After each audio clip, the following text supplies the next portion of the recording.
Good morning, everyone. It is January 9th, 2024. It's Tuesday morning. Thank you all for being here. I know we have Commissioner George just walking in, and I know Commissioner French is in the building, so he shall be here shortly. We have the other commissioners are all present. But we've got a busy schedule and timeline, so we're going to go ahead and get started. So let's go ahead. Well, good morning, everyone. My name is Chris McKinney. I'm the Homeless Services Program Manager for Community Development under George.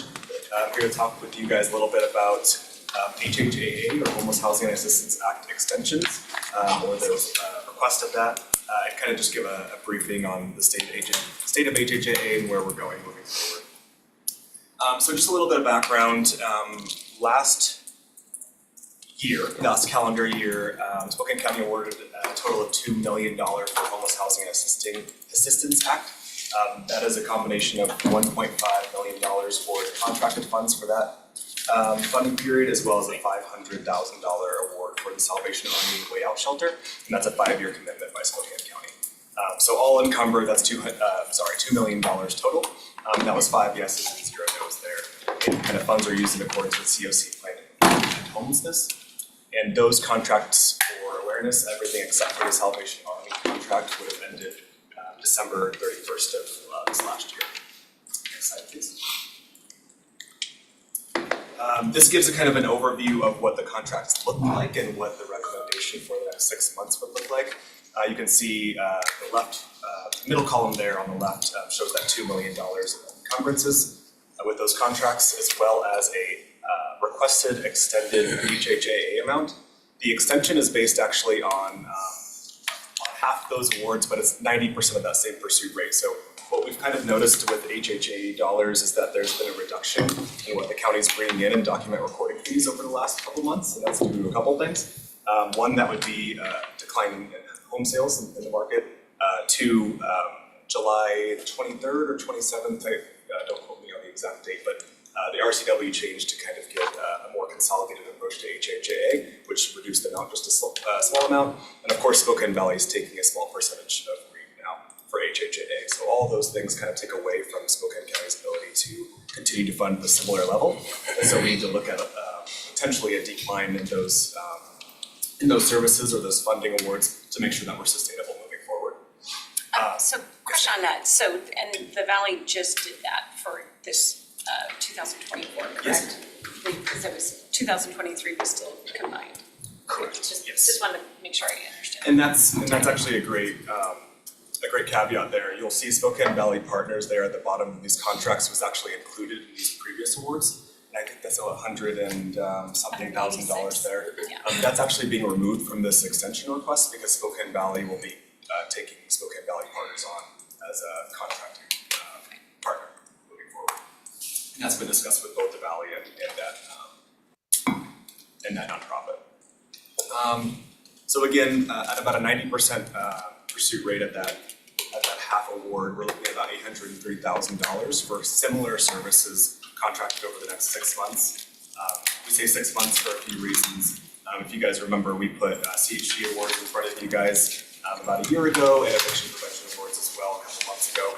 We're rolling into hopefully a combined RFP process in the next 6 months that will take all of HHAA, CHG, and CDBG and all of their awards that we talk about in this department, kind of lump them up in all one RFP to make things a little easier for subcontractors as well as us to kind of manage throughout the year. Any questions on this slide before I move forward? Slide, please.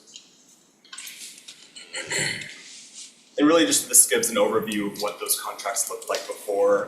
Of course, the main caveat there is that Spokane Valley Partners will be removed from this and all those percentages will creep up just a touch. Next slide, please. And we kind of discussed this a little bit before, but this kind of puts us online to RFP and contract out from 7/1 with those new HHA contracts. That allows us to get a good idea of what's currently in the HHAA portfolio. Right now, all encumbered, no funds coming in. We sit at about $1.9 million sitting there, including this extension, including everything that we have going on. And we'd like to get that to a kind of a nice sustainable level where we're contracting and we have kind of a nice fund to where if something were to happen or the funds were to go be lower, that we'd have consistent kind of contracting moving forward. So that's the goal for that. And so yeah, my recommendation or our recommendation for, as a department would be for the commissioners to kind of approve this extension for the next 6 months for $800,000 or $803,000. And then we would RFP the rest of these funds for 7-1. Commissioner Waldron. Thank you, Madam Chair. So how long, starting in June, so that the 6-month extension seems to make sense. If you go out to RFP and then if we contract in July, how long will that be? How long will those contracts be? Right, That in was be for case- 12 months. Okay. So we'll get on a new schedule of 7-1 to 6/30 contracts for the department. So if and when there would be some sort of, if the board were to decide at some point to move these funds to a regional homeless entity, if and when, because I don't know if that's gonna happen or not, would we be able to then change those contracts? Yeah, that's a good question. I don't see why not. I mean, we've done a kind of similar contracting with Spokane Valley in which we were doing a couple of things in the end of the year with them, and so we kind of partnered up with the last of those contracts that we kind of partnered, or that had both the jurisdiction Spokane Valley and Spokane City of Spokane in there, or Spokane County. So I don't see why not. I think that we'd probably go into a new MOU with a new regional authority that would say, hey, we're taking over the contracts and these are the award amounts of these contracts, and we'll be potentially a partner for those 6 or 8 months or however long that takes, and then they would kind of take over the contracting from there. Just so it's a year-to-year type of thing. Okay, so that gives a lot of flexibility in the future, okay. Definitely. Yeah, and as Chris mentioned, this is really an opportunity for us to get a more consistent cadence. That's one thing we hear from the providers often is just not knowing when an RFP or when the contracting period is going to be. So this allows us to get, regardless of the funding source, if it's federal, state, or local, we're on a fiscal year as opposed to some being on a calendar year and others not. So that's part of what this is allowing us to do, is really kind of establish that new cadence that has greater consistency.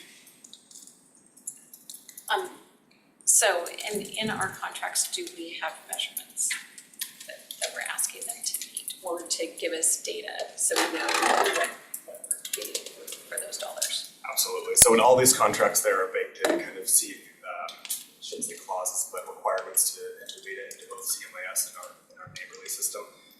That's kind of been a tumultuous topic lately with CMIS, and we're trying to get kind of that worked out with the enrollment types and what the city of Spokane is building out and what data they're collecting from the providers. So there's a little bit of up in the air of what exactly those enrollment types look like and what exactly that data looks like coming into CMIS. So the answer to your question is yes, there are those requirements in the contracts.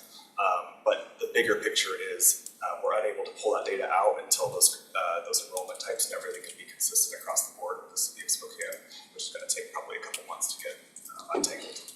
Okay. And then I'm talking to several of these providers. I just want to say thank you to Spokane County for taking care of is when they provide the seek reimbursement, the reimbursement's happening quickly, so they're not out of those funds, because I know other groups around are not paying as quickly and they're having issues with that, from what I've heard. So I just want to say thank you, because for these nonprofits, it's important we have the funds to take care of them. You know, we've got to make sure that it's proper payments and all of that, you know, but I appreciate the fact that you guys are being timely with those payments now, so they can do what they need to do. Yeah, thank you for that, and we know we have room to improve on that as well. So we're establishing systems, and as everyone gets more up to speed, we absolutely are going to continue to improve on that front as well. Any other questions or comments? Oh, Commissioner Walter? Sorry, I forgot to ask this earlier. So with the new RFP, will you be looking for the board's feedback on priorities and the different types of homelessness services that we might want to focus on, whether it be prevention, I mean, the state law is pretty broad on how you can spend the dollars, correct? Yeah, absolutely, and I think that that's something that we can kind of discuss of how we bring that kind of stakeholder input in. So we've had stakeholder engagement, of course, with community partners and everything, putting those things together as well as the current providers. But I think that's an excellent point that we can kind of put all of those things together a little bit over the next couple months before we actually put those contracts out and put those recommendations in front of you, and potentially put them in front of the HCDAC to kind of get your guys' opinion on who you guys are representing and what you guys see contracting. So. And I just bring that up because when I did a tour and sat down with Family Promise this past year, you know, they've put a lot of emphasis on diverting people from the homeless system and preventing people from becoming homeless. But oftentimes there's not a lot of dollars on that side of it. But it can be really valuable to just keep people out of the homeless system, because once you're in the homeless system, it costs so much more to get people out of it. So I just didn't know if, anyway, I would be interested in just, when you get to that in the next month or so, developing the RFP, like just understanding how much percentage is going into diversion and prevention versus direct homeless support of the county's dollars. I will say that based on stakeholder engagement, diversion was one of the highest Good. feedback items that we received. And so in the RFP, kind of in the draft form that it is right now, we've got a couple of priorities that we've said, hey, if the proposal has any of these things in here, it'll be grouped in a different category. We'll look at them differently because they have some of these Spokane County priorities listed in there. And diversion is one of those pieces.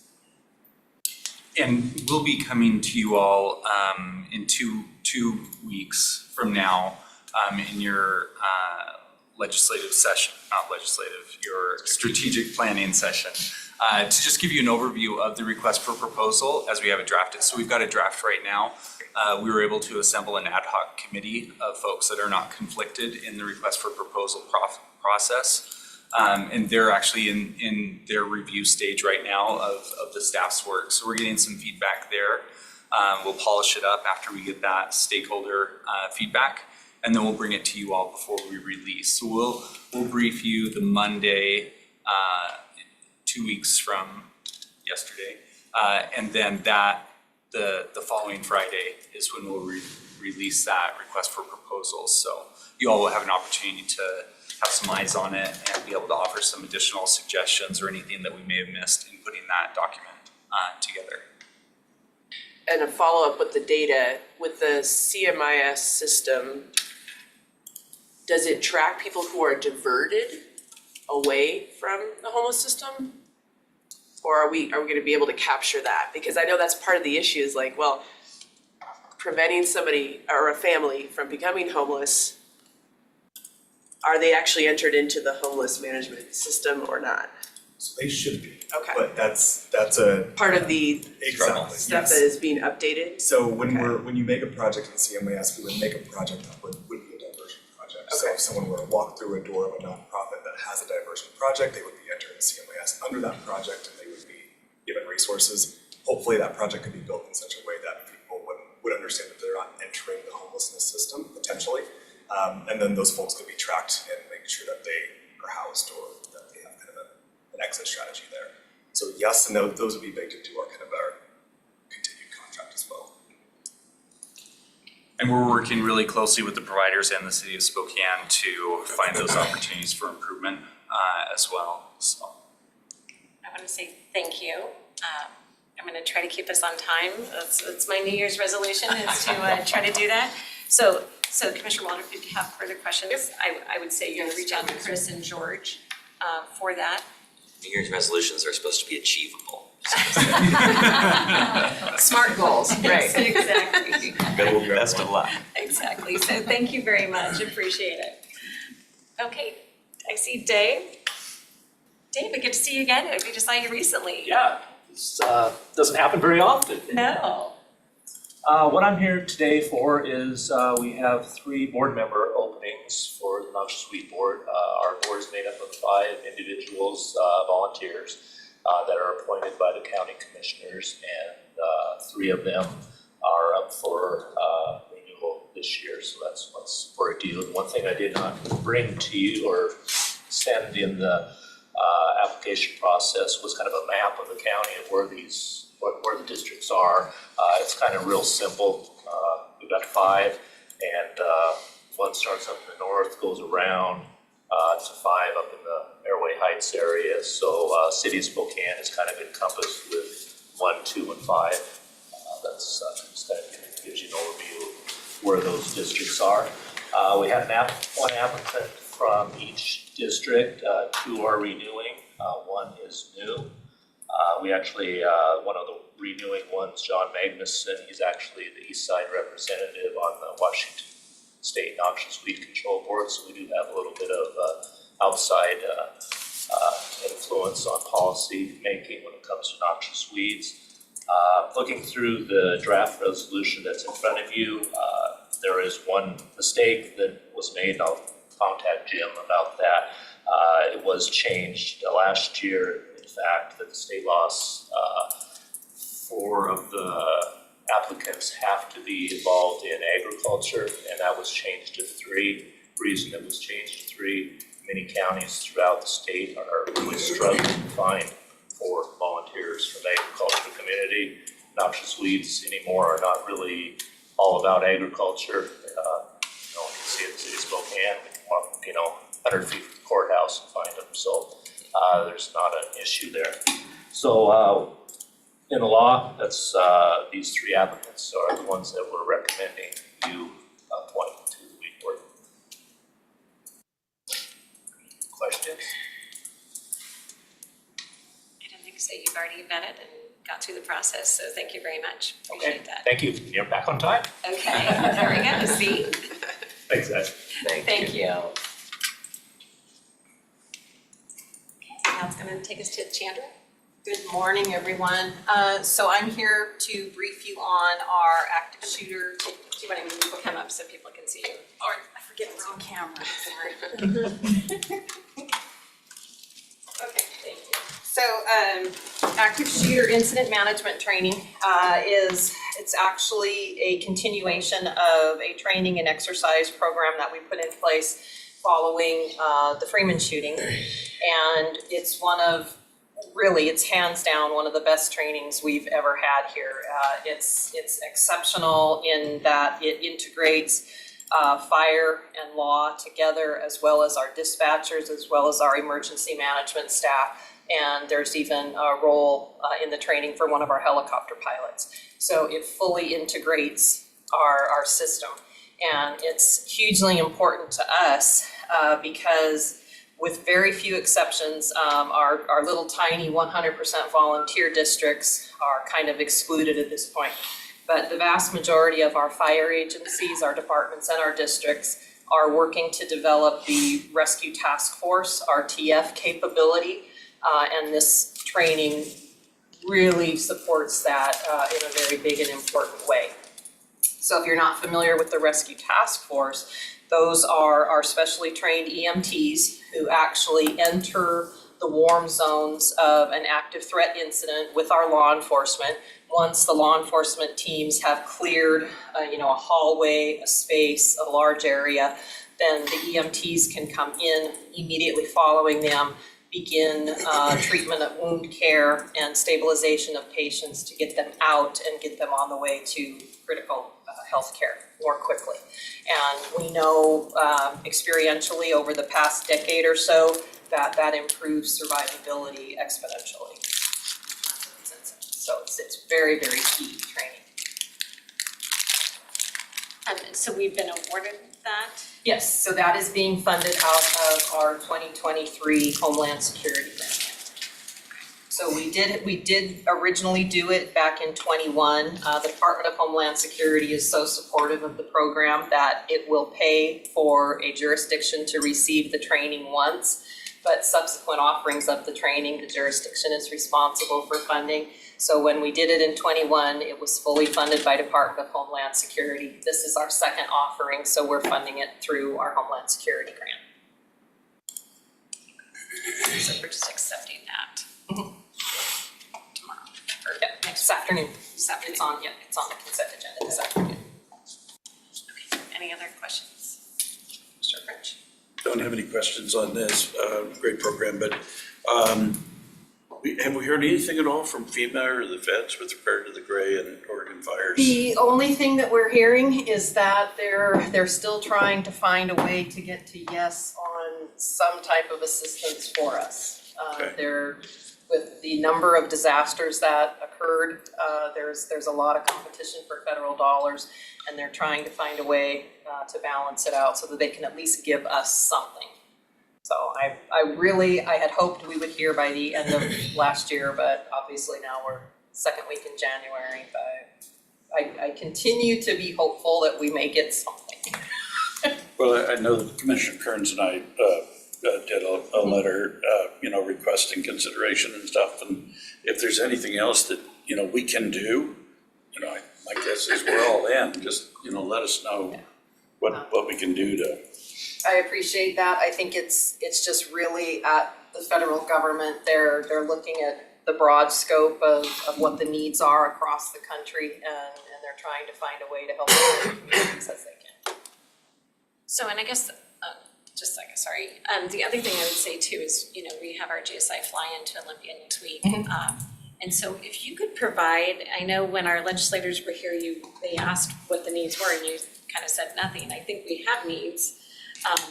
We need to see what those are so we can, let them know what funding, would look like, why they need to put money into a future, reserve account, what that would be for, so we can really advocate for that. But we need your help to do that. So if you could put that together so we can show that there's a need, because if we're asking the feds, I'm assuming there's still a need, right? So we want to be able to show what that really is. Well, part of our challenge is with the state funding, especially the pot of money that we received for the debris removal, that has that 80% AMI income restriction on it.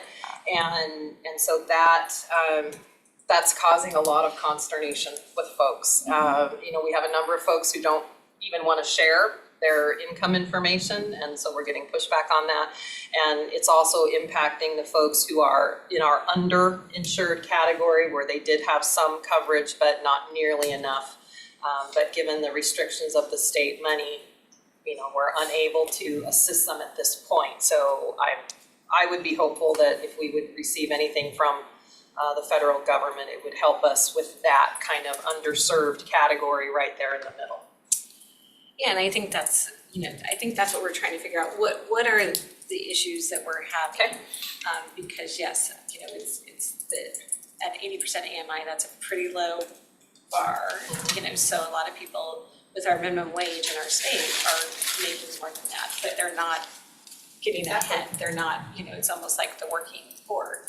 So I think those are the things that we need so we can really talk about it and let them know that that's part of what's happening, because at the federal level, the federal minimum wage is so much lower than what our state minimum wage is, and so it's that hard balance, to really articulate to the legislators why it's an issue for us, why these people are having problems, and I think we're really seeing. You guys see it more than I have, but I'm talking to people. It is that people that had insurance that it wasn't full replacement cost insurance, and so they don't have those funds to really rebuild. So I think that's the piece that we need to say, that's the need. Here's a kind of a general dollar figure for it, and this is why that 80% AMI doesn't work, to help them. Well, and one of the sticking points is we've known for quite some time that we qualified for Small Business Administration help. And a lot of those middle underinsured folks will easily qualify for the SBA assistance. Which is a loan, not It is, but not it's a grant. low interest, it's a low interest loan. But it's still money that they can access fairly readily. The issue is under SBA's own guidance, they will not begin their program until we have a no from FEMA. And to my way of thinking, you know, I don't understand why that is. To me, it's an artificial obstacle, and the SBA guidelines need to be changed so that if the community knows that they qualify for SBA should just come in and start work and not have it as a caveat to that hard no from FEMA. Because it creates unnecessary delay. We have a lot of folks who could have already been in the system and receiving assistance if we weren't still waiting for a firm answer from FEMA. So I would put that on your federal side, that we can advocate then at the federal level for that. Just so Commissioner. I was just gonna ask, for, I mean, maybe even as early as next week, on one of our meetings, should we send an invitation to our federal delegation to see if either the senators or representatives themselves or some of their staffers could possibly zoom in, and we could, again, sort of make the pitch to them, keep it sort of front of mind on their radars about the need to get this FEMA decision. I mean, at this, I mean, certainly we want a yes, but really we need to need an know answer yes one or way no. or the other Yeah, really I at mean, this we're point. hoping for a yes, but really we just need the answer, so other things can get in place. I mean, any objection to that? I mean, if we just see if we can fit them in on one of our. Tuesday. Yeah, yes, Otherwise, it'd be the following week. okay, Just because Monday's, Yeah, Monday's yeah. the holiday, so. yeah, but no, for a Tuesday briefing, just having them zoom in if their schedules allow. Okay, That would be good. Good idea. all right. Commissioner French and then Commissioner Walter.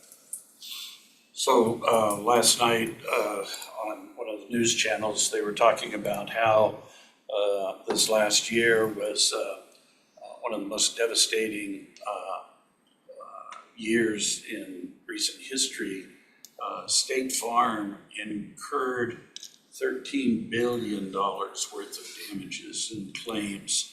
And, so as a result of that, they are looking at a 20% increase in insurance premiums to be able to sustain themselves. And I think I've mentioned before that, you know, insurance companies are going to either choose not to insure wildfire damage, or the premiums are gonna be so astronomical that we're going to end up with more and more people that are either underinsured or not insured at all and stuff. So anything that the state can do to try and address the availability of insurance, both from a cost standpoint and provider standpoint, I think that's gonna be our next big challenge as a state, is what's going to be the path to recovery. And right now, I think it's becoming really, really murky. Commissioner Walter. Oh, I was just going to say that, yesterday during the miscellaneous, I was bringing up the same, idea, having some sort of one pager that would describe and encourage, you know, why the state should reinvest in the, a fund to support victims of wildfire. And Mike Burgess was just suggesting some very, you know, being specific about the gaps that you're just describing. So it could just be a very simple bulleted, you know, list of some of the gaps and opportunities for the state to invest more strategically to support communities. So anyway, whatever you can put together would be great, because you know from working directly with people where those gaps are, and we just need to make a compelling case to the state to get them to keep reinvesting or invest differently or change some of the policies. Like that policy really, that Kind you're of right. all of the above. That, but I mean, the Where to start? 80% is not, it's not enough. It needs to be over 100% of median. But do you know if the Emergency Management Association that you're a part of in Washington State would support a particular increase in that median household income number? So the WASEMA is starting to have that conversation. I don't know that we've reached consensus yet, but it is part of the conversation. I know there is support already for moving. So when we asked about the funding again of the individual assistance program, And that did make it into the governor's budget. However, it is in the governor's emergency fund and not actually in a program fund. So even though technically the money is there, there's still the hurdle of having to go to the governor and ask for it, whereas the program itself should have been funded and allowed to be authorized through EMD, the Emergency Management Division, instead of having to go to the governor and request the funding be moved. So that was something that I was putting together perfect for you, so that will be included in there as well. So it's kind of all of the above. There's lots of things that can be done that would make the system more user-friendly, so to speak. Great, okay. Thank you. You bet. Thank you.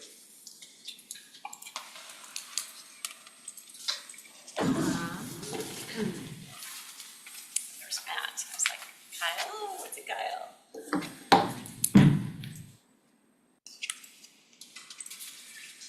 Good morning. Good morning. That's right, Jesus. So I'm sitting in for Kyle this morning. So I'll be just sitting in for the three items he has. Okay, First one we have is Newman Lake. I think they're going to appoint a couple of advisory board members this morning. And that will be with Ben. Yeah, thank you. Ben Bradabo, Water Programs Manager. So here today to talk about the Newman Lake Flood Control Zone District, just a standard annual appointment of advisory board members. We have an 8-member advisory board that Derek and I meet with to talk about the programs that we're working on. And we had some turnover, just normal turnover for that. And we had one member is seeking reappointment on the board, and our recommendation is to approve that. And then we have 2 new members that are going to be joining. We had 3 applicants, interviewed those 3, and selected 2 to be part of the board for a 4-year term, starting essentially right now. Once we get the paperwork, the resolution to you next week for approval, and then they'll be on the board for 4 years. We had our first meeting of the year yesterday, and the new members participated in that as they anticipate being appointed to the advisory board very shortly. Any questions? questions, your district, no? Good, okay. Awesome, thank you. Thank you. Okay, next one we have Leanne Yamamoto. She's gonna talk to us about Community Smart Northwest and the grant they recently got.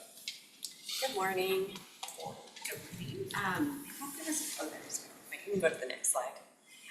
So again, I'm Leanne from Commute Smart Northwest, and we work with businesses throughout Spokane County to promote carpooling, riding the bus, biking, walking, working from home. So we did receive, I'm here to brief you on a grant that we've received, a regional mobility grant from WashDOT that's running July 2023 through June of 2025.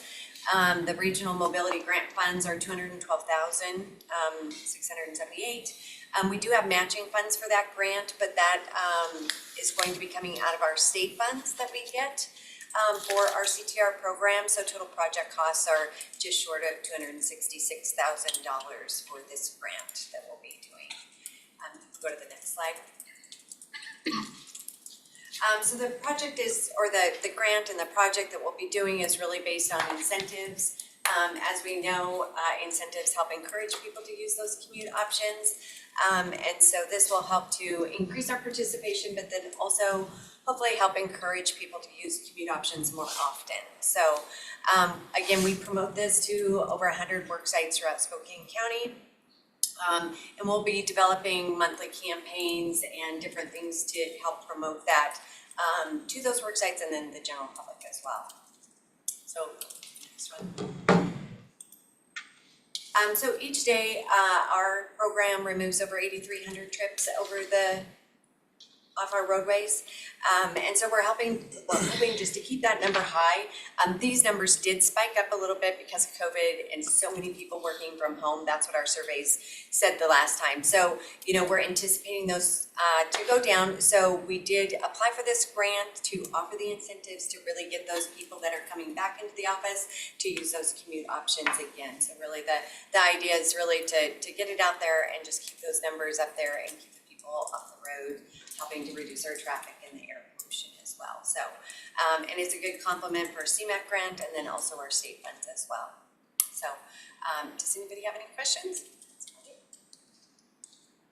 I'll just tack on to that a little too. I think we're all seeing it at the state level, but there's a huge push into reducing traffic on roadways. It's becoming very, very important to us to have a very robust community smart reduction program.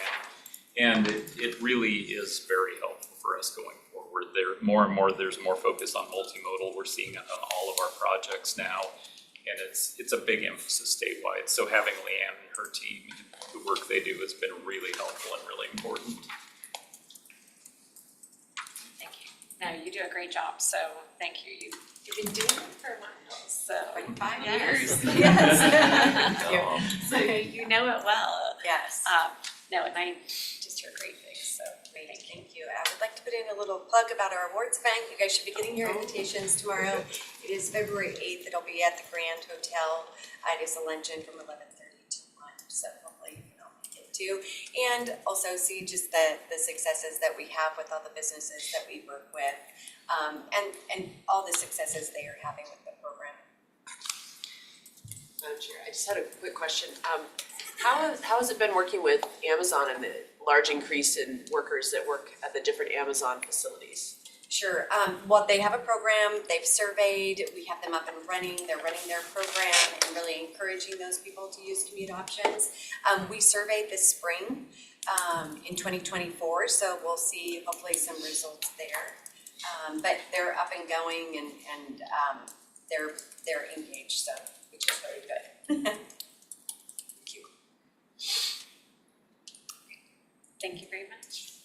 Thanks. Okay, thank you.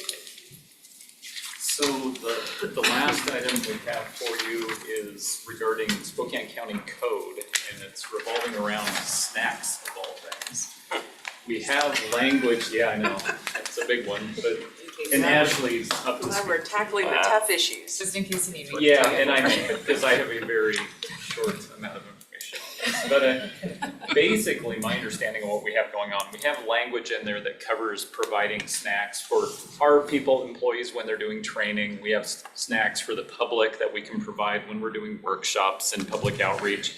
But we have a gap. Oddly enough, when we have volunteers offering to volunteer and help us, they aren't employees, and these snacks aren't available to the general public. So we have this hole that we unintentionally have that we're trying to fix with the language that we're proposing. So really just trying to get snacks to volunteers seems like a worthwhile thing. They're sharing their time and energy, and I think the least we could probably do is offer them snacks when they're doing that. And we did work with the auditor's department on this, so made sure that it wasn't considered gifting, that there is a differentiation, and to Matt's point, it does come in because those snacks might be in an area that the general public doesn't have access to. So originally we had thought that they could be considered general public, but because we're not leaving it out for everyone, we are kind of missing that group. So the auditor reviewed this policy, helped write this policy actually, and then handed it back to us and said, run it to end. So that's why we're here today. Kyle and team took it because they were the first ones that really ran into this at the Doris Morris Learning Center. And so that's when we had this aha moment. So huge shout out to Kyle and team to kind of recognize this and start running with it. We're just hoping that we can bring it to fruition so that when we have volunteers that are with us and you'll see in the code, a few hours helping us out. It's not like they're just popping in to drop off something and then taking a snack. It's really they're volunteering for us, with us, that we could at least get them some granola bars or whatever it is that we have available. Yes, no, that was definitely the issue there, that I think it was the auditor's office that wasn't allowing for the reimbursement, and so I personally reimbursed the employees for the snacks there. So we did not have employees be out of pocket any of that. It just seems like something like that we should be able to provide and they weren't large snacks or any of that, but we should be able to provide that. And this is a code change, not just for Public Works. Public Works is bringing it forward, but it's a code change for the entire county, correct? Yep. And so. So, I was just saying, Madam Chair, so that would mean like volunteers with the sheriff's department or any other volunteers throughout the county? This would apply, okay. Yeah, because, the auditor's office, we thought it could get reimbursed, and then when it went through, it was not, so then, like I said, I reimbursed the individuals. I think 3 people bought different things and brought them in thinking they were gonna get reimbursed and all of that, and so it is something that, was fairly minimal. I think it was, less than $100 for, for all the people that we had there for stuff, so, I do think that it's reasonable when we have a gathering like that. So, does anyone have any comments? Thank you for helping out and working through the issue, so thank you. It'd be nice to be able to do that. Thank you.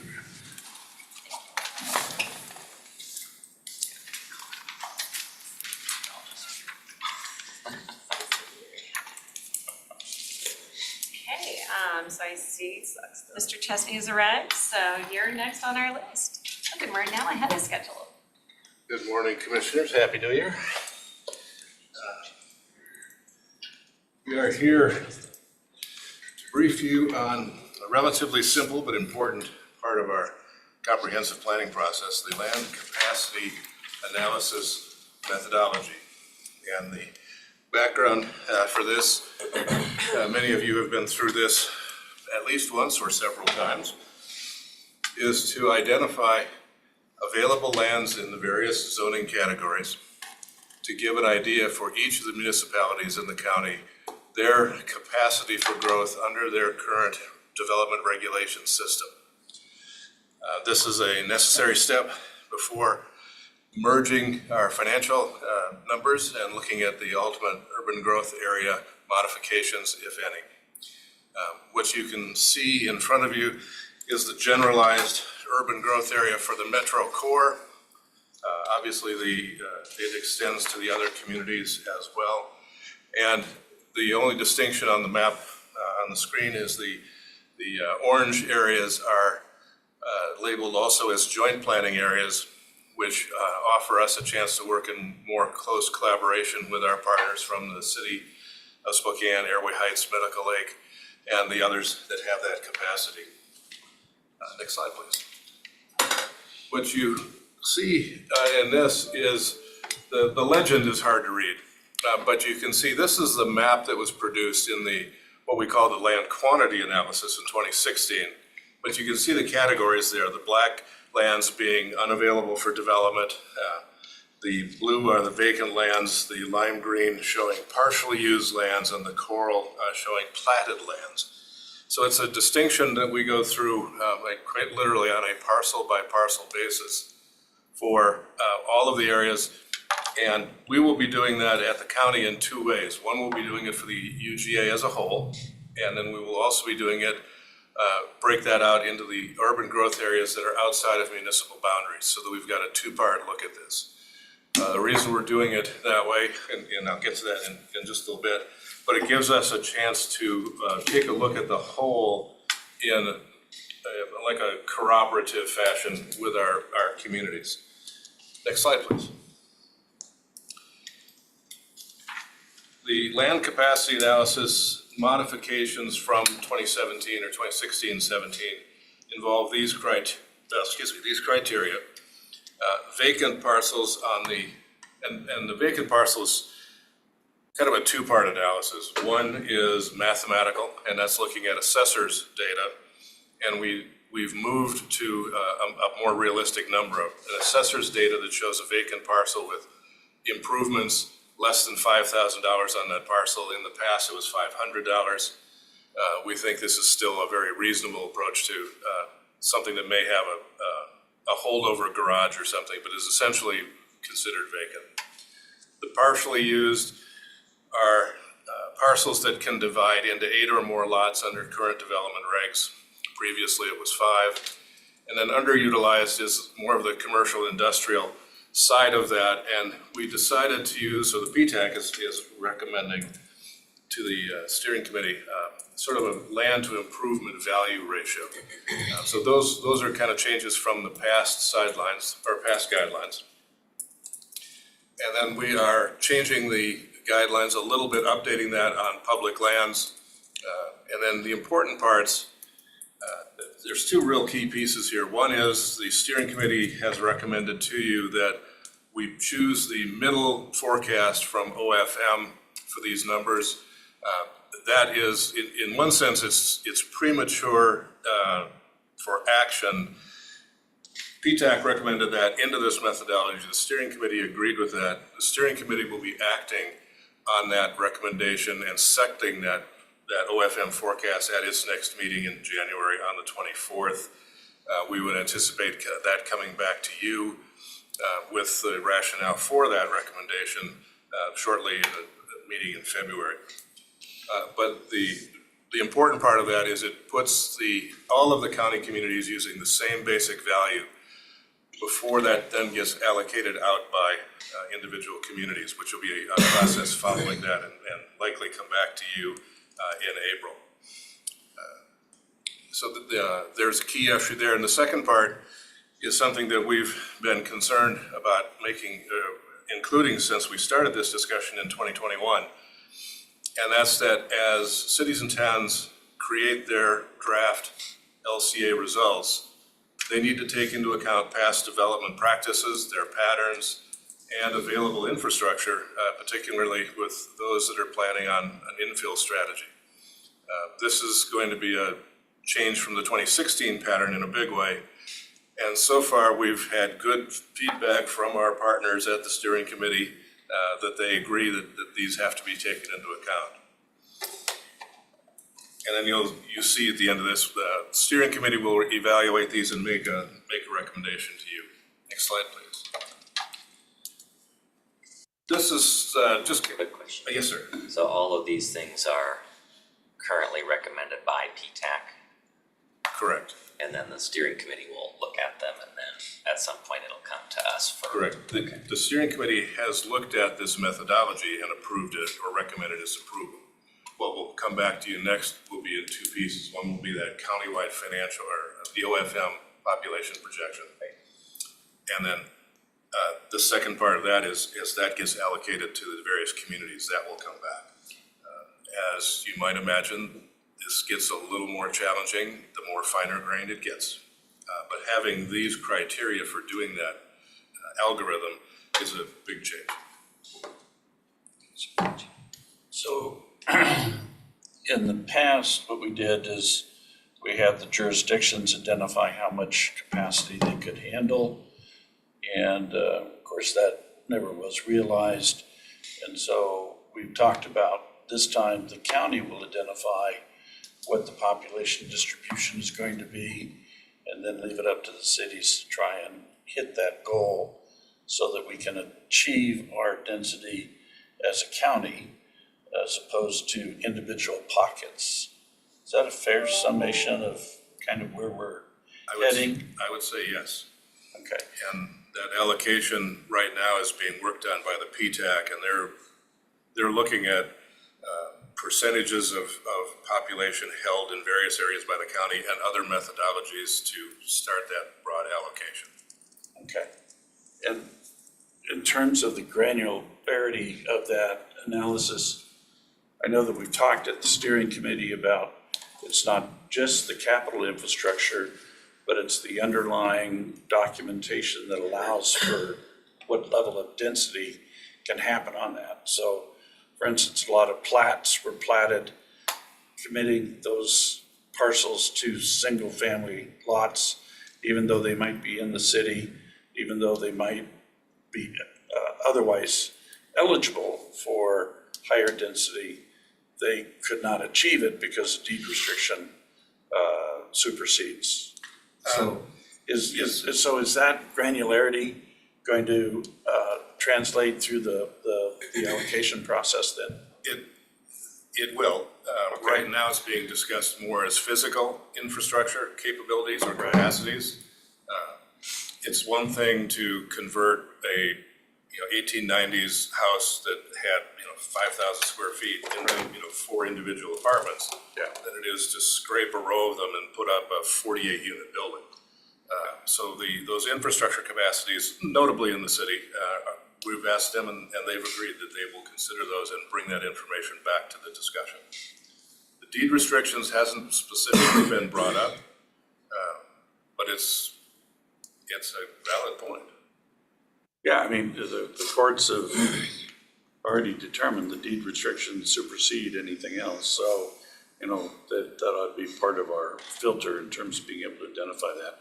And then, the capital facility side of it also has to mirror the density. So Yes. just saying, we're gonna infill and we're gonna go from single family to 4 lots per 4 units per acre, it doesn't just work because you don't have the capital facilities, sewer and water predominantly in the street to be able to accommodate it. That's correct. Okay, all right, thank you. You just jumped 2 slides ahead of me, but that's Oh, I'm okay. sorry. Let me take 2 steps You're backwards. hitting our bottom line very All right. carefully here. The information in front of you is really just kind of a summary of the basic data that will be gathered in this process from, existing platted lots, those that are already approved in preliminary plats, those on unbuilt multifamily permit approvals that are out there, and it's trying to get a handle on that. And what that gets to is the last statement on this slide that talks about future capacity projections based on all of those constraints. All of this through here and the next, go ahead, Ron, on the next slide. The next slide is still in that kind of mathematical exercise of what is remaining with the existing development regulations.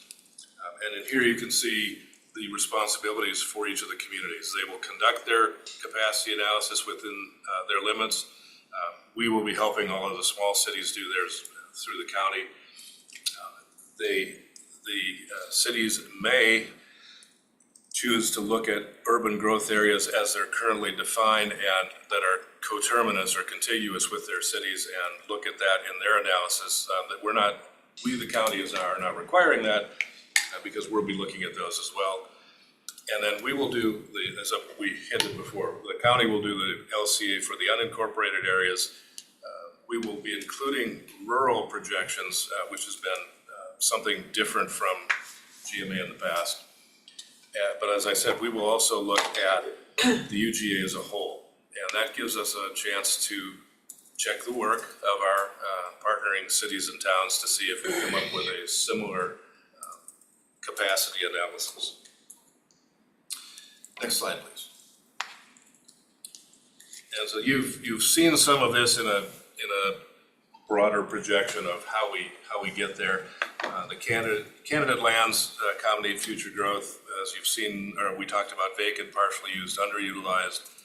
Then started to subtract from that lands that have development constraints, lands that have other uses, and then what's generally referred to as the market factor, lands that are available for development but probably have no development probability or likelihood for at least the first part of not more this 20-year planning horizon. So that provides us about a 30% option to move lands around on that. And then the last part on this is where we get to merge that capacity analysis with now the allocations. So up until this point, we're looking only at what's available given the current rules. Now, when that number is in place, both spatially and in the database, here's the projection. What can you handle? So it'll be an interesting merge at that point to bring those together, and that will start to then put together: is there capacity? Is there surplus? Is there a deficit of available land for those projections? Then that finally starts the discussion of how does the UGA boundary get modified to accommodate that. Not so coincidentally, State Senate Local Affairs or Local Government Committee this morning held first public hearing on the UGA swap bill and got generally good testimony. Future-wise, had its only objection, saying they wanted to see a strengthened role of the county making that decision in cooperation with the cities, not by itself. We already have that mechanism in place through the steering committee. And so Senator Short is looking at some other compromise language, but the ability of this to move forward looks fairly strong on day 2 of a legislative session. Lots can happen. But there wasn't wild opposition to the idea of using this to modify the urban growth areas. So that fits into, where we're headed. Timing on all of this is, as we said, we expect to be back. This is on your consent agenda for next week to adopt this methodology. After that, we will be bringing back to you that population projection in February. Then the steering committee will be chewing through that for the rest of February, for its March session for sure, maybe its May session, but we'll be keeping you briefed on how that allocation is going. We want to have that allocation generally understood by the middle of the year at the latest, because that sets a lot of other things in motion. So 2 more slides, Ron, 1 more? Oh, Mr. Walter. Yes. So, following up on what the conversation with Commissioner French, so the next step will be picking the county, choosing the low, medium, or high. I'm probably jumping ahead on your next slide, okay. But so then each jurisdiction will work through the process that you just described, Yes. and they will propose how much growth that they can take in their jurisdiction? At first, they will be proposing only their documented capacity under their current development regs. Okay. So it'll be a range of units in low density, where we are, RLDR, this many units to this many units. It'll be a pretty broad range based on those densities. That will break down to the development patterns part of it. What have you done historically in these density patterns? And that will kind of shrink that down to a more manageable or realistic number. But with the city's new higher density codes that they've adopted, they can look at those, because those are on the books for the city of Spokane. And also the changes in state law for the whole county for in the city of the Valley and other municipalities as well. So anything that's on the books in terms of their code and their regulations, they'll consider. And then what's the next, then they have to look at, do they have the capacity, like you're saying? Do they have utility capacity to support a higher density? Yes. In certain areas? And then what's the next step after that then? The next step, the simplest thing after that is a map showing available capacity. Okay. And a database, by area, by zoning type and by area. That then sits over here. The population allocations are done on a parallel track from the county down to 20% here, 10% here, something percent here. Now, can this community handle that 20% of population allocation with that capacity, or do they have enough? If their densities and their patterns of past practice and their infrastructure say they've got enough, then that UGA boundary may not change. Whereas other places may not have that and would have to consider a UGA boundary adjustment of some kind. That's where they come together. And what's the time frame for when they start coming together? Realistically, probably the 3rd quarter of the year. Okay. It's a lot of work to happen in the first 3 quarters. We have been pushing our colleagues since 2021 to move this along. And we haven't seen as much progress as we'd hoped, but we're finally getting there. So the other challenge that we experienced in the past is that when somebody comes in and does a preliminary plat, they do that in a 2-dimensional fashion. They just throw lots on the ground thinking that they can build irrespective of topography. And then when you start throwing topography in, it all of a sudden gets rid of half the lots. I mean, I talked specifically about Eagle Ridge. We were originally platted for 2,300 lots. We ended up building 1,200. And so there's that conflict that somehow has to get resolved in this analysis and stuff, so is the staff of the various jurisdictions focused on trying to provide some kind of factoring to those preliminary plats to say, yeah, we've got preliminary plats for 10,000 lots, we're only gonna see 5,000 of them built. Yes, that is tentatively in place, and what's happening, or what we've recommended is trying to take all of those attributes and put them into a critical areas definition, so that you can go to a single place on the map. We're modifying our own GIS system, and now you can overlay every one of them in one place. Okay. And so that's something we'll be sharing with the city and City of the Valley graphically as well. So yes, there's a set of criteria or parameters being discussed on what are those exclusions that need to come out. You know, steep slopes being an obvious one. And as an aside, one of the challenges with the state legislation again is critical areas include aquifer recharge areas of all types. And the entire Spokane County is at least a low-risk aquifer recharge area, which means in some way we can't change our UGA ever. And so that's something that actually has to come out of the critical areas description, or places like Spokane County can never grow again. And you know, it's just one of those inconsistencies that pops into legislation that happens all over time. But yes, those criteria are being assembled. Okay. So when it comes to us at the county picking sort of that low, medium, or high level of population projection, so that's that. And correct me if I get any of this wrong. So we're picking sort of the total. We're picking the number on that low, medium, or high, which is the total projected growth of the county, county-wide, not just unincorporated county, but the entire county. That's correct. Then when the cities sort of come up with their number of what capacity they have or how much growth they can take it, what if the counties, or I'm sorry, what if the cities within the county combined come up with a number that is far too low, and then does the rest of that capacity just go to unincorporated, or are we then sort of forced to adjust our projection? I'm sure that would never happen. Yeah.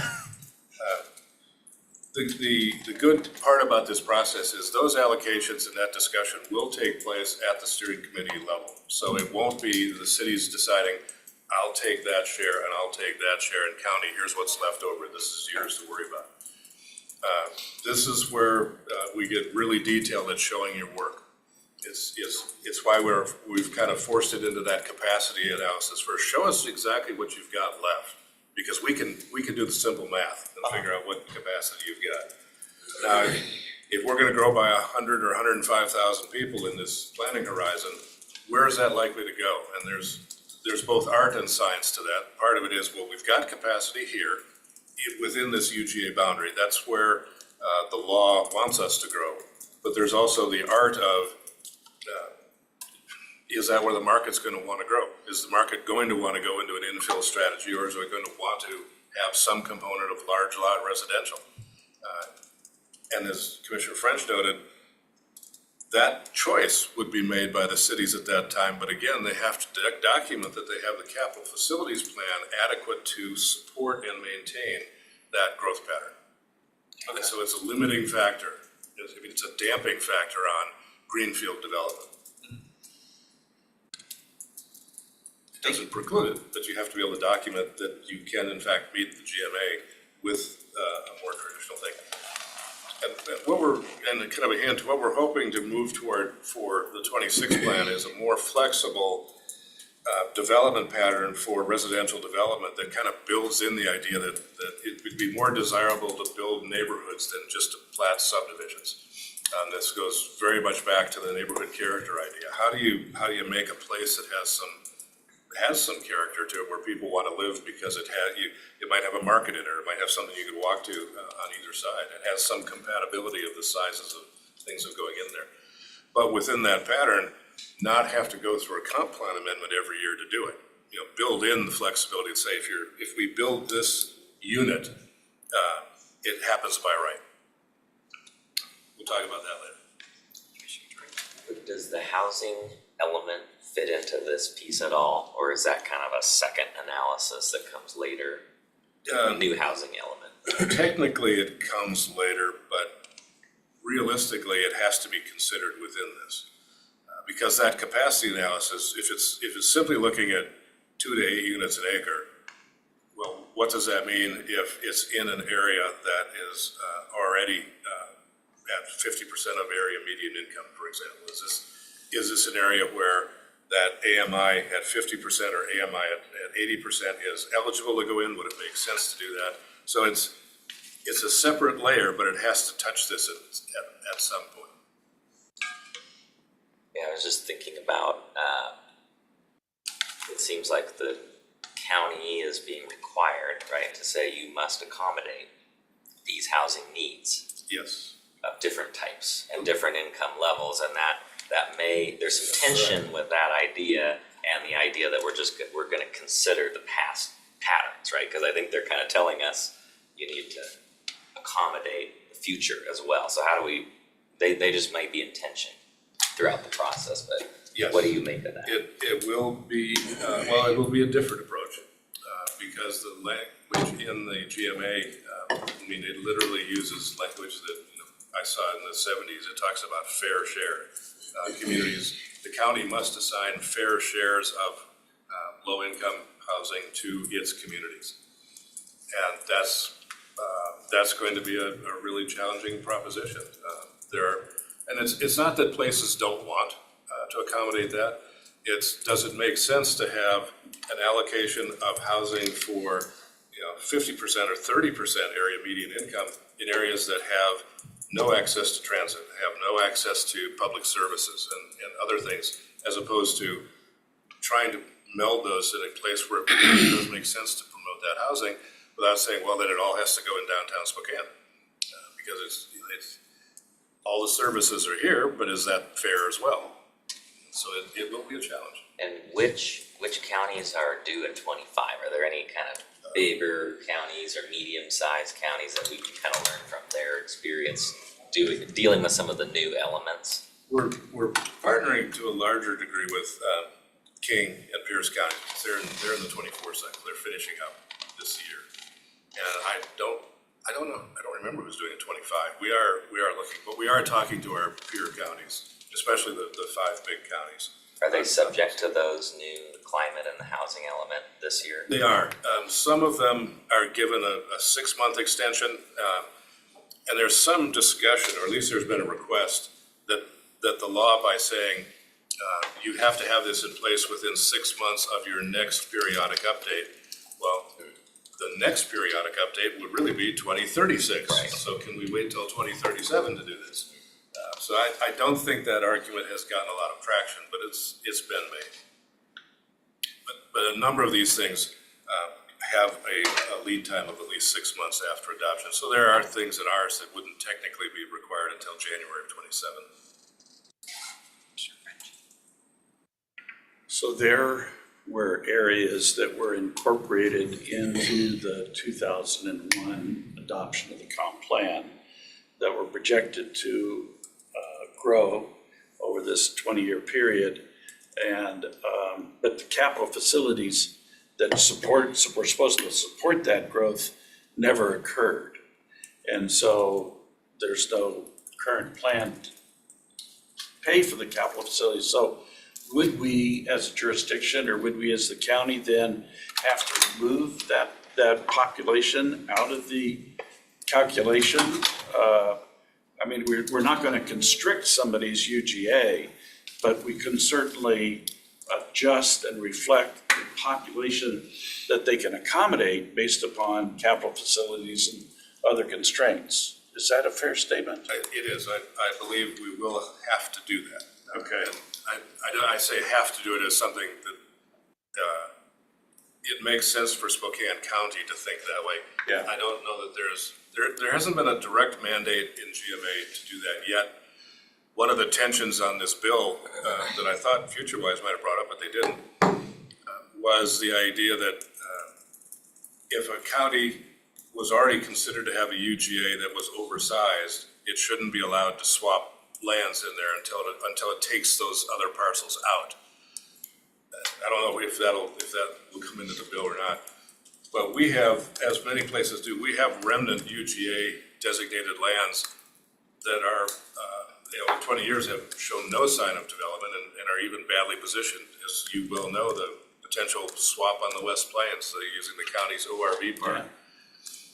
We will be looking back to that 2016 process. The ORV park was never granted a population allocation, so we don't have to take that out to accommodate for it. But why is it in the UGA? It's not going to develop. Right.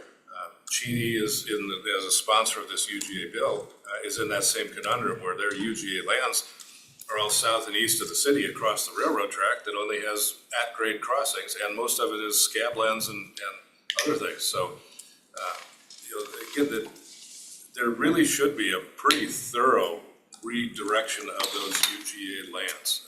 Medical Lake, their UGA is up against Fairchild. Well, that doesn't really make any sense anymore either. So repositioning those it'll be an exercise for the steering committee, to be sure. Well, I know like in Medical Lake, I mean, that area to the north that is adjacent to Fairchild, they want to take that out and put it over to the east and stuff. So, but I guess what I was thinking about more specifically was 195, that is grossly underserved in terms of capital facilities and stuff. And without some kind of funding mechanism to address capital facilities, you're never going to be able to attain the kind of population that they projected for that area. That's a fair statement.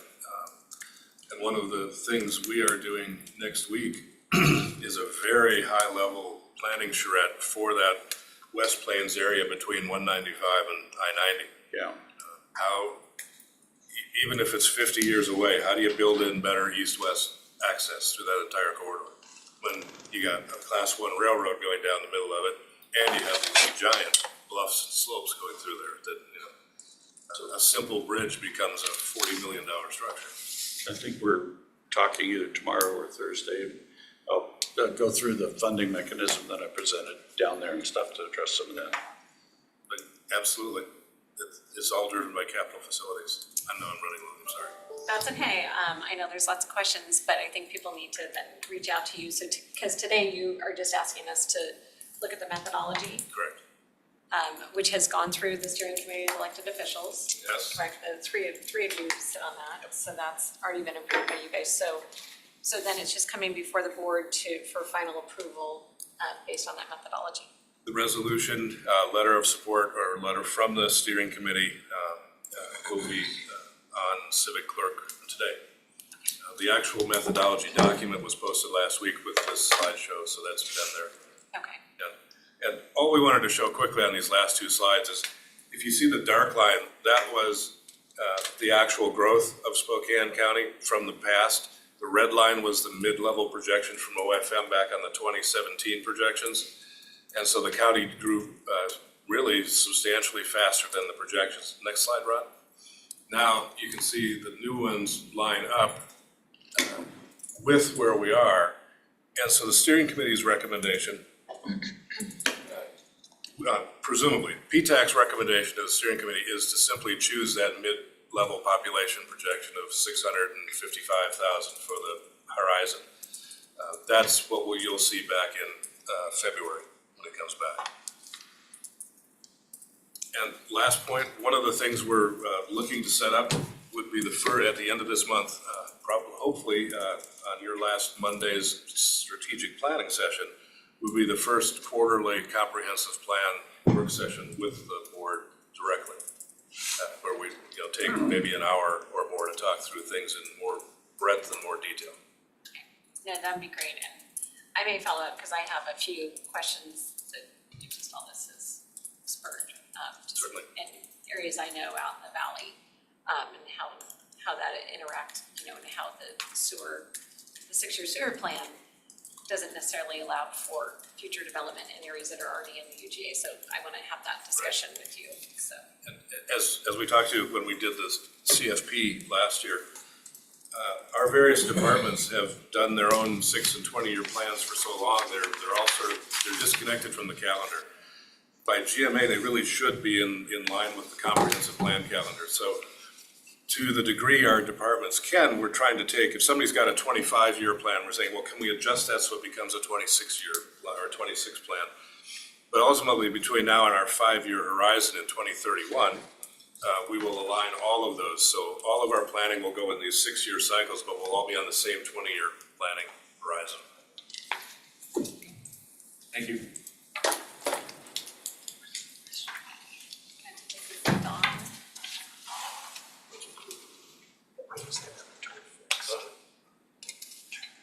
Take care.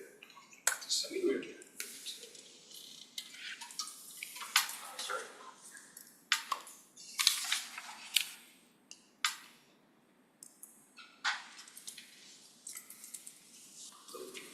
Hello, how are you guys doing? Yeah, you go ahead and sit there. You don't look like Dawn. I am not Dawn, because Dawn is out sick, so. Oh, that's too bad. Okay. Very good. Then I'll have you, we know you, but I'm gonna have you both introduce yourselves for the record. I'm Louis Worth, Administrative Lieutenant for Spokane County Jail. Bryce Miller, Finance Manager for the jail. Thank you. Detention Services, I should say. Detention Services. It's all good. Okay. All right, so we're here about our professional service agreement contract for the years 2024 through 2026. Looking for approval for hiring an external doctor to review any in-custody deaths that happen inside the jail that aren't expected. And so that would be a contract that's $50,000 per year for those 3 years. And that 50,000 was included in our 2024 budget already. We knew this contract was coming. There were some delays in coming up to the end of the year. Get it in front of you. And we've already been doing this. Correct, we've had So it's him. a continuation of that contract? Correct, we've been contracted with Dr. Hammond for, this will be the 5th year since 2019. And we've always just had the director sign them because they're under the threshold. So this time we said we should do a multi-year contract instead of approaching it every year, just to get ahead of it a little bit. Any questions? No questions. Awesome. Thank you. Thank you very much. Appreciate Have a you good day. coming. Hope Dawn feels better. Mr. Amacio. Madam Chair, board members, Happy New Year to those of you who haven't said that to before. I've got 2 items here, and if I could impose upon Ron to go to the first item. And I don't have an overhead presentation for this item. I'll just share with you what it's about.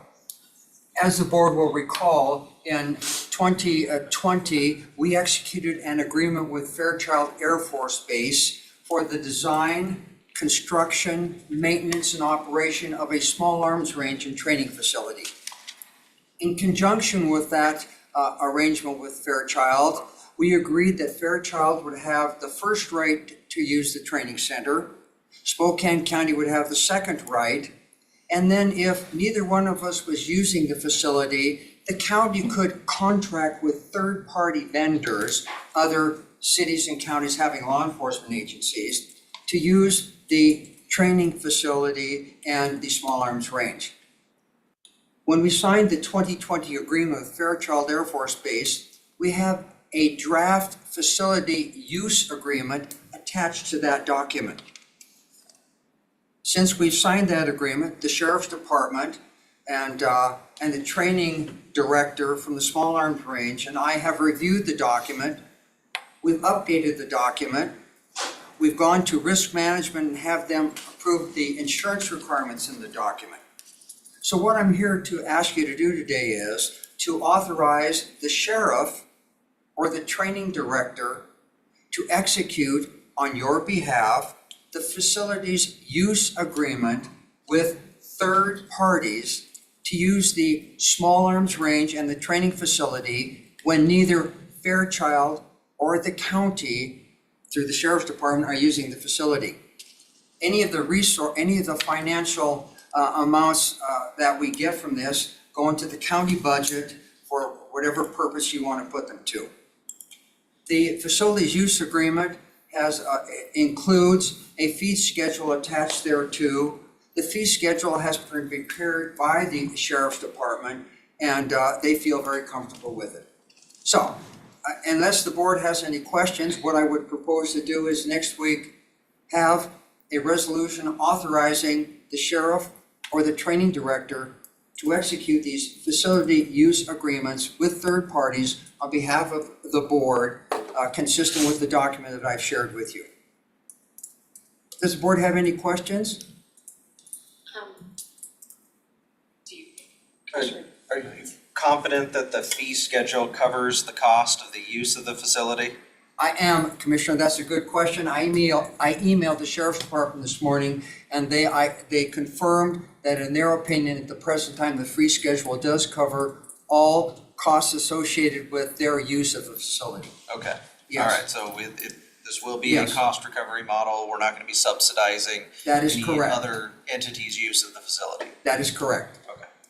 and so too, looking at the fee schedule, I mean, it's on an hourly or daily basis. These are not long-term contracts. If it's a long-term contract, would that be coming back to us?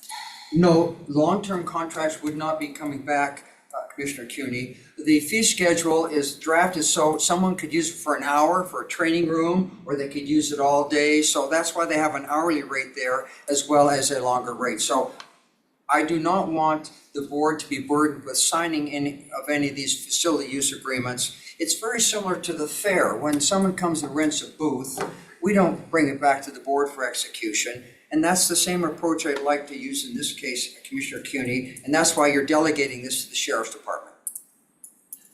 I guess my only thought is like if they're gonna rent something out for, to an agency and say they're gonna have access for longer than a year.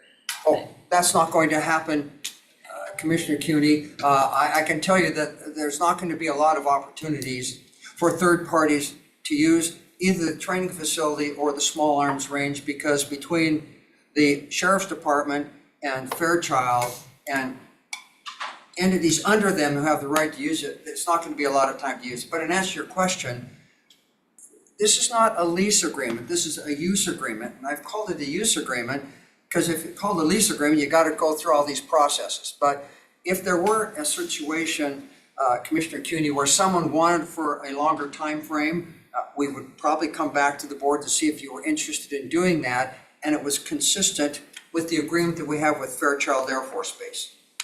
So my only other question is like with detention services, because they use training facilities and all of that, will they be able to use this and not be subject to the fees since it's You are Spokane correct. County? The Sheriff's Office and detention services under the Sheriff's Office for purposes of having a second priority in using the small arms range of the training facility. So they're not falling into this third category, Mary, where people have to sign this facility use agreement. Okay, I see Ashley raised her hand. And just thinking about it from county training, right, is that a county in total or just detention? So for example, we have leadership trainings, right, that currently do at the Water Resource Center quarterly. In the event we couldn't get it, are we able, if it's available and open, as the county to utilize it without paying fees? Is that included as part of consideration? Yes, the small arms range itself can only be used by law enforcement agencies to include detention services. The training facility, on the other hand, can be used by other non-public entities and potentially non-public entities, subject to the approval of the training director. So, in answer to your question, yes, that would be available in the event we need it. Okay, and not subject to the fee schedule for anyone within. That is Spokane County. correct. Okay, based on availability. Yes. Very good. Any further questions, Madam Chair, or any other board members? So then, Madam Chair, I'll place that on next Tuesday's 2 o'clock consent agenda for formal action. And if you have any questions in the meantime, please feel free to contact me. The next item, Madam Chair, it has to do with the Kalispel tribe of Indians. And I'm going to use the word Kalispel, but I want to give you the correct name. The correct name is the Kalispell Indian community of the Kalispell Reservation. And because everyone's very sensitive about their names, I'm gonna call them the Kalispell for purposes of our discussion. A year ago, I was in front of the Board of County Commissioners because the Spokane Tribe of Indians they'd made a request to the Bureau of Indian Affairs to convert 155 acres of property which they owned from fee to trust, and it was adjacent to their present facility. We responded to that and I briefed the board. On December 10th of this year, the Board of County Commissioners received a letter from the Bureau of Indian Affairs. The letter advised that the Kalispell tribe had made a request to convert the 243 acres, previously Raceway Park, that we sold to them from fee, because we sold it to them in fee, in trust. And so once that application is made to the BIA, the BIA gives notice to affected entities. So they gave notice to Spokane County and of course Airway Heights. And once we get notice, board members, we have 30 days to provide certain information to the BIA with regard to this particular application. So Ron has on the overhead, Ron, can I impose upon you to bring up that particular slide that I sent you this morning, which is not in what I gave to the board? And Ron, and this is a good slide because it shows you Raceway Park and the other properties. Thank you, Ron.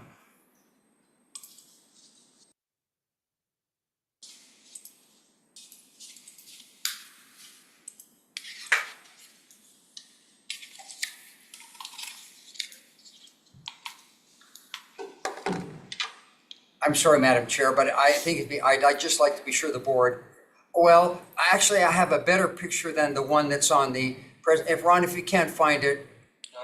Hold on. Drawing's not doing it. Well, okay, here we go. There it is. Ron, can you blow that up just a little bit? The property which we sold to the Kalispell tribe, there are 3 parcel numbers. They're identified in yellow, board members. That's all of Raceway Park. And you can see a certain of it actually goes over to Hayford Road. So this is the parcel of property which the Kalispells want to convert from fee to trust. And why is this important to Spokane County? Because when the property is put into trust, it's owned by the United States government on behalf of the Kalispell tribe. It is not subject to real property taxes. It's not subject to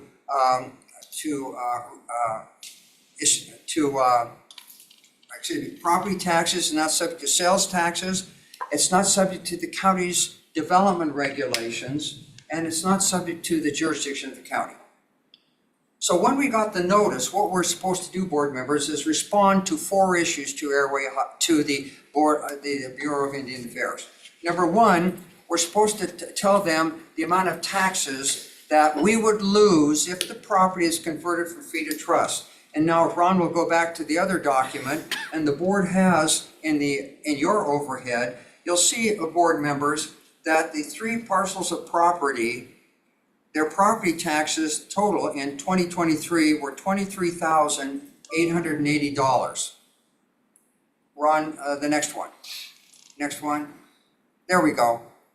And out of the $23,880, Spokane County received $2,927.55. So that's the amount of taxes that we will not get, if you will, if the property was converted from fee to trust.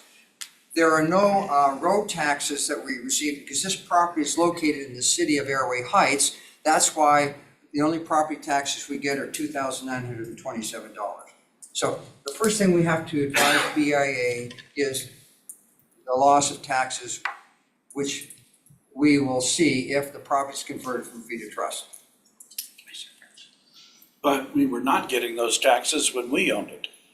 Exactly right, Commissioner French. We weren't getting those for all these many years until we sold it to them in 2022. And so that was last year, was the first year, if you will, that we got those taxes. You're correct.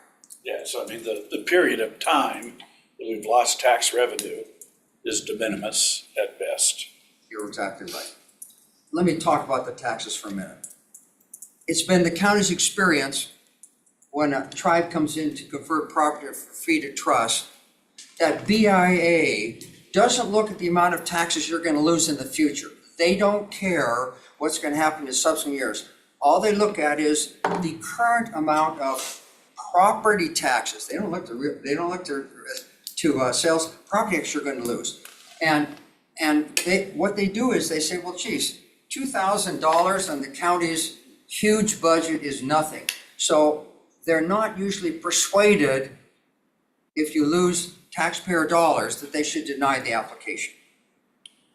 But the second provision we're supposed to provide input on is important to us, and that is the land use regulations.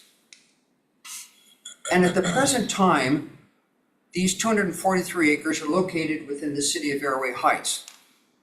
The county has no input on the present land use regulations on this piece of property. As we know, the city of Airway Heights adopted JLIS regulations. The JLIS regulations that were adopted at Airway Heights are a little different than those which Spokane County adopted.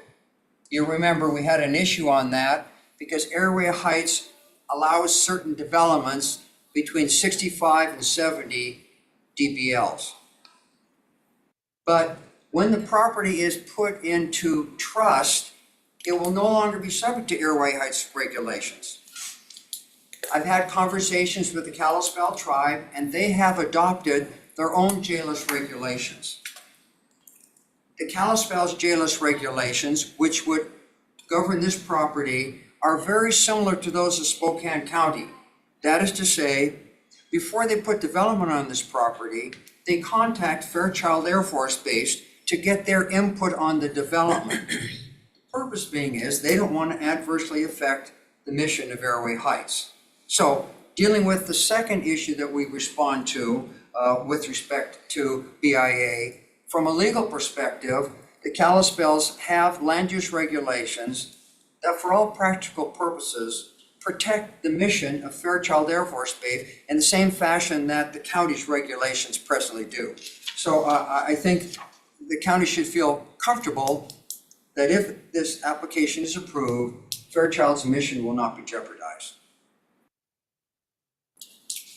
So basically, board members, those are the two relevant issues that I think we need to respond to with regard to BIA. What I did was, I prepared a letter for the board's execution. The letter is very similar to that which we prepared for the Spokane tribe, because I want to be sure we're consistent in our response. In the response that I prepared, I've advised of the taxpayer dollars that we'll lose if it's converted from free to trust. I've advised that the land use regulation.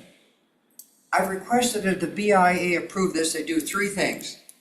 Number one, they condition the approval on the Kalispels entering into a PILT or an MOU where they agree to, one, reimburse Spokane County for the lost real estate excise taxes, which I doubt isn't gonna happen, but I put the request in there because that's what we did for the tribe. Two, require the Kalispels, when they develop the property in the future, to pick up all costs associated with indirect impacts in the unincorporated area. For instance, roads that need to be improved, drainage that needs to be improved. And I can tell you that the Kalispel tribe have been very good in helping us in that capacity, but I've said I'd like their approval to be conditioned. That's not gonna happen either because BIA doesn't like to condition stuff, but I put it there anyway. And then the third thing I said is, I'd like the Kalispels to reimburse Spokane County any increased costs in any of the regional services that we provide that may be impacted when they develop the property. I mean, because let's say they put housing on it, and some of the people that live in that housing go to take advantage of mental health issues or all these other issues that we fund. So I've asked them to help us out in that regard. My legal opinion is that the BIA will approve this application. My legal view is it will be very problematic for them to condition it, they won't. I do not believe that the Kalispels will voluntarily enter into an MOU or a PILT. They didn't do that for the previous property that they put from fee to trust, so I don't think they'll do that. But I do believe that they'll be good partners when they develop the land to assist in all improvement in the unincorporated area that are impacted by any development. So the reason I'm here is I want to be sure I answer any of the board's questions about this, this transfer from fee to trust. We have to have a response into them by February 13th. I got a 30-day extension because of the board's schedule. I didn't want to push you to sign the letter. I wanted to be sure you read it. So what I'd like to do is, I'd like to have the letter for your signature next Tuesday. And I've got a resolution to that effect along with the draft letter. I don't have the signature block at the end of the letter because we're going to elect a new chair and vice chair tomorrow, and I want to be sure the signature block is accurate. Does the board have any questions about this? I think we've been through this drill many times before. I know that Commissioner French and Kearns and CUNY have seen several of these, and I think Commissioner Kearns and Waldrop have seen at least one so far since I've been here. Any questions? Okay. I'll put this on next Tuesday's 2 o'clock consent agenda for final action by the board. Thank you, Madam Chair. Thank you.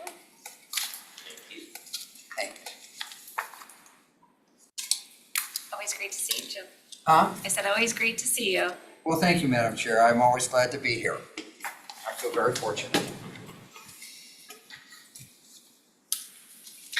Madam Chair, members of the board, Roy Kogan. We're here with a to brief you on a draft resolution amending a resolution that was adopted by the board in 2022. This is part of a tax increment district that was created in 2006. We've issued 5 series of bonds, the last one being in 2022. That will be the last series of bonds that we issue under this tax increment district.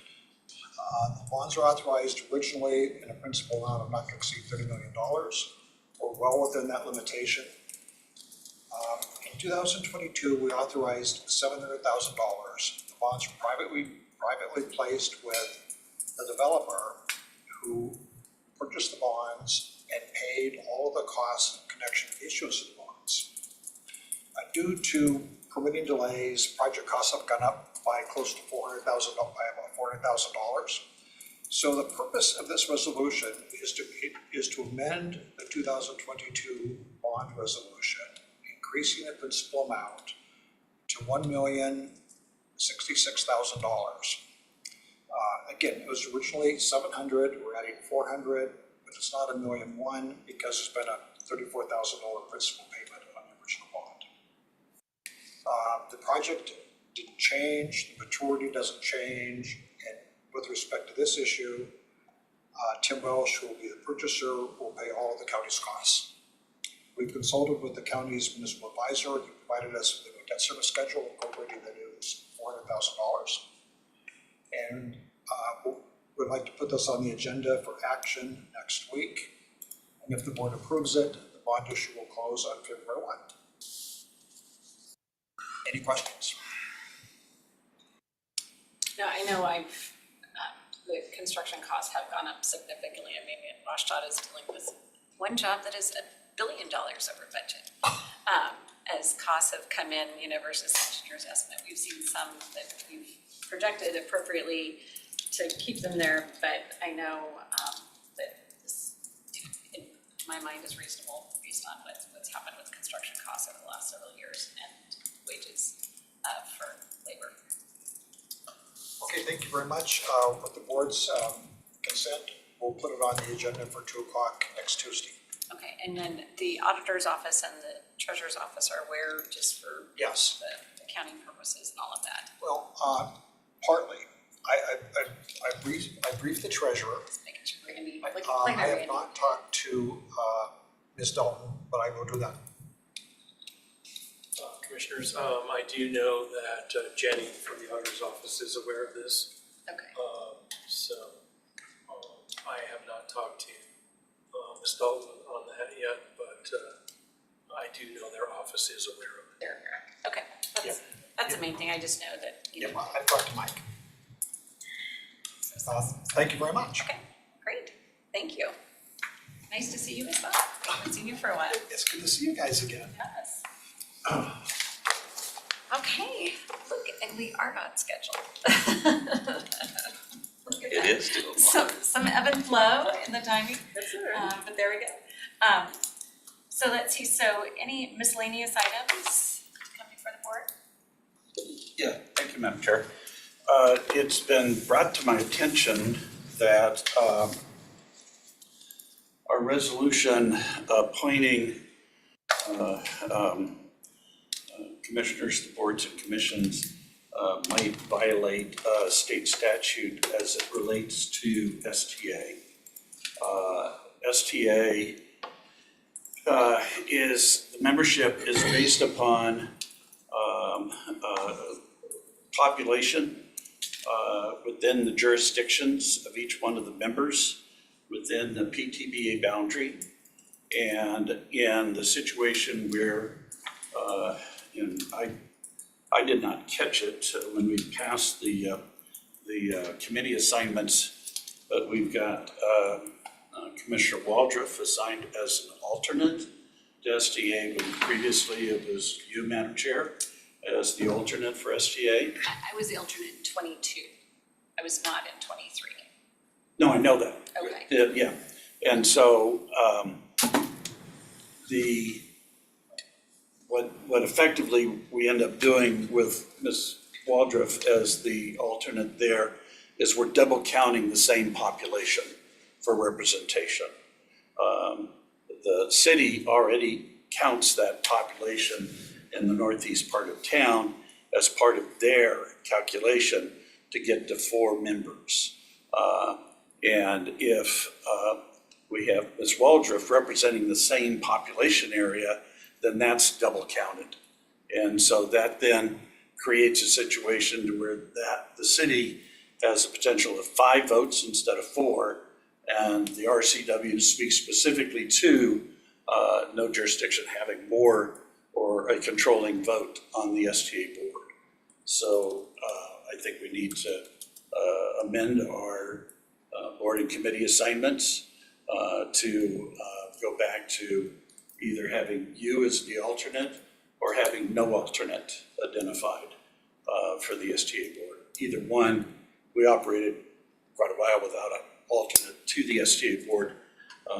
Then we appointed you, or you volunteered, or somehow you got on there and stuff. So, and then the other part of it is probably needs to be clarified is there's language that says that if a board member cannot attend, that board member can appoint another commissioner to serve as their alternate. Well, from the board standpoint, that makes it difficult to know who the alternate is going to be from one meeting to the next and stuff. So we've always assigned who the alternate is to the board. And so in this situation, because of the RCW and structure, the weighted nature of the board composition, I think at least we should have Mr. Anderson look at this and maybe consult with the attorney for STA. I'd be happy to do that. I have looked up the statute this morning, after I became aware this issue existed right before the meeting today. And it is certainly somewhat convoluted and not clear with respect to this representation issue and what exactly that is referring to. So yeah, I would certainly like to speak to the STA's attorney and circulate it amongst the legal minds to see where we land on it. And looking at the language that was in the resolution this year for the board and commission appointments, we did go back with Jeff McMorris's help, and we looked, that's been in that resolution since at least 2020. And so I'm not sure exactly where that language originated. It is definitely unclear what the meaning or intent, I think the intent behind it is clear, which is if the commissioner or commissioners who are appointed cannot attend, that they can have another board member, attend in their place, but it can certainly maybe be drafted better or made a little more clear as to what that process is. And there are occasions and boards and commissions where an alternate cannot be appointed. So it cannot simply apply to every single one of the boards and commissions that the commissioners serve on. So there's some inconsistencies in there. And so we can look at that and either remove it or find a better way to draft that. Look forward to your analysis on that. I just wanted to note that you have City of Spokane precincts in your district, isn't that right? But I represent the unincorporated area of Spokane County. And residents within the City of Spokane. But my population and the calculation for board composition only includes the unincorporated area, not the City of Spokane. For the county, the county gets 2 seats based on the unincorporated population. Right. I think the question is, can any county commissioner be appointed to represent that? Because to your point, like with the redrawing of the 5 districts, you do have some city in your district as well. So, Yeah. I mean, it's just We all do. it's a new normal. Well, yeah, the city of the valley as Yeah. well. I have the City of Valley. So I guess I'm just kind of wondering, I think that, is it the proportion, well, anyway, have fun, Chris. Is it because, I mean, the seats are set up based on the proportion of the total population of the different jurisdictions. Yes. Unincorporated, Spokane Valley, City of Yes. Spokane, small Right. cities. Yes. But the question is, can you appoint anybody to represent that seat on the STA board? Yes, correct. I don't have an answer today. But you'll figure it out. Well, and I mean, I'm assuming that this is similar to like in King County, don't they have their, It's the same statutory scheme Yeah. that is or I'm based thinking on Pierce County. statewide as far as the transportation benefit districts that establishes how those boards are made up. So, certainly while this has not been litigated and there's no definitive answer from the courts, I can't imagine that this has not been looked at as an issue statewide. So. so it's basically, I mean, the proportionality and the double counting of the same citizens, that skews the numbers to where, and there's language specifically in the resolution that says that no See what you're single saying. jurisdiction should have the controlling vote of the STA. Well, But I think of it's the agency. jurisdiction versus district. I don't know. I mean, there's the county as a jurisdiction, and then there's the district that we're elected out of. Well, but if you take the argument that a county commissioner can include the population within the cities, then we should have 5 votes on STA, because all of the PTBA boundary is inside the county.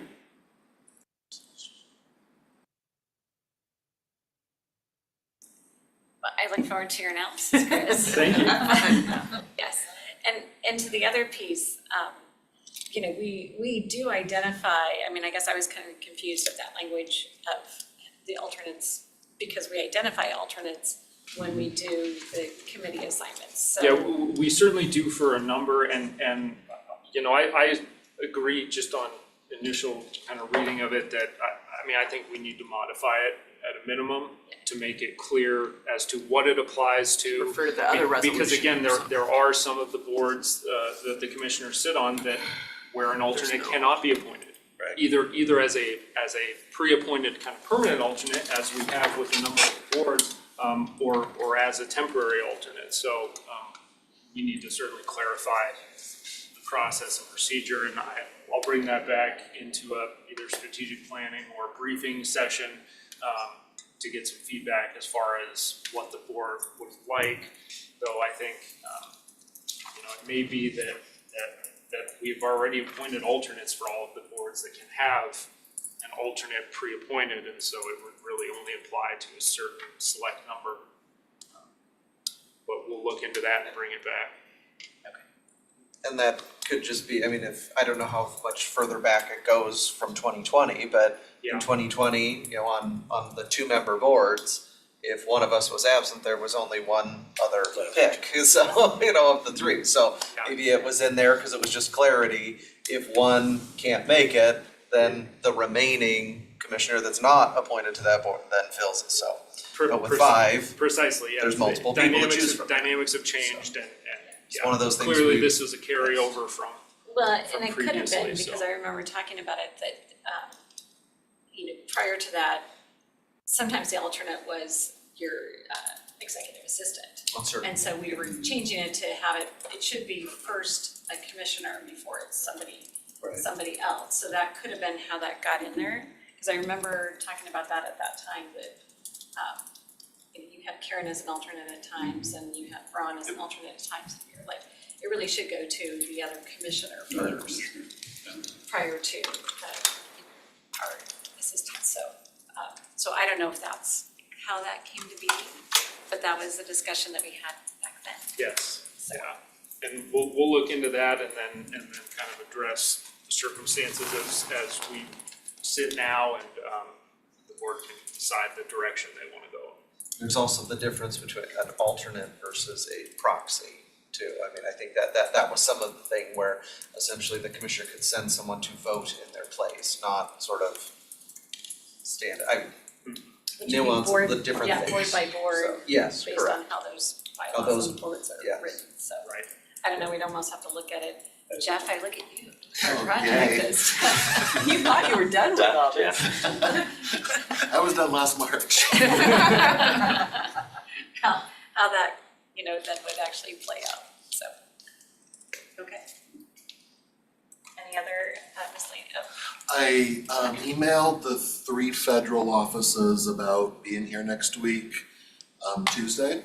That's gonna be a travel day, because they're home for the long weekend.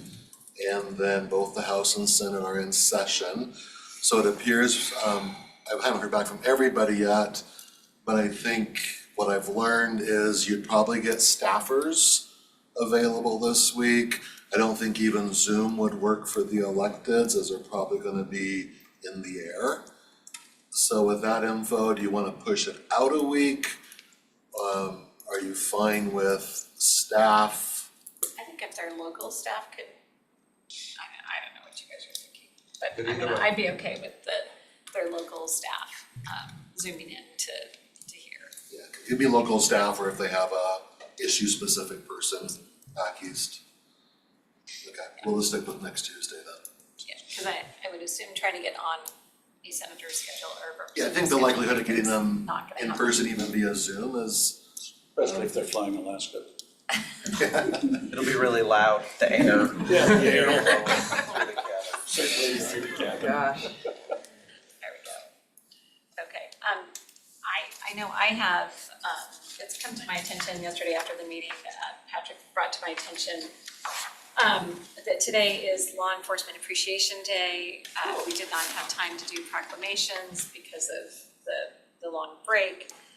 So he brought a couple of things to me to see if we would all agree that I could make a statement, for Law Enforcement Appreciation Day, and have John Knowles, the sheriff, there and let him speak for a moment. And then also that Monday is Martin Luther King Day, and just make a statement on that, and letting people know that post offices will be closed on Monday. And it's also that letting people know about the annual rally, which will be very cold, since it's gonna be sub-zero temperatures.